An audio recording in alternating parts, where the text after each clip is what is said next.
فلسطینی پناہ گزینوں کے لیے کام کرنے والی یو این ایجنسی کی فنڈنگ کئی ممالک نے معطل کر دی ہے، لیکن یہ کیوں ہوا؟ دراصل اسرائیل نے الزام لگایا کہ اس ایجنسی کی کچھ سٹاف نے 7 اکتوبر کو اسرائیل پر حماس کے حملے میں حصہ لیا تھا، جس کے بعد مغربی ممالک نے انرا کے لیے فنڈنگ معطل کر دی ہے۔ یہ انرا ہے کیا؟ انرا مشرق وسطیٰ میں فلسطینی پناہ گزینوں کے لیے اقوام متحدہ کی ریلیف اور ورکس ایجنسی ہے۔ یہ اسکول، سماجی خدمات اور صحت کے مراکز چلاتی ہے اور غزہ، مقبوضہ غرب اردن کے علاوہ لبنان، شام اور اردن میں بھی تقریباً 60 لاکھ فلسطینی پناہ گزینوں میں امداد تقسیم کرتی ہے۔ یہ کب قائم ہوئی؟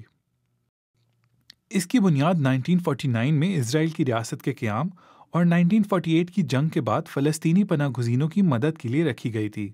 ایجنسی کا کہنا ہے کہ اس نے فلسطینی پناہ گزینوں کی 4 نسلوں کی فلاح و بہبود اور انسانی ترقی میں کردار ادا کیا ہے۔ اس کی فنڈنگ کہاں سے آتی ہے؟ یہ زیادہ تر رضاکارانہ عطیات اور عطیہ دینے والی ریاستوں کی طرف سے فنڈنگ سے چلتی ہے۔ سب سے بڑا عطیہ دینے والا ملک امریکہ ہے، جبکہ جرمنی دوسرے نمبر پر ہے۔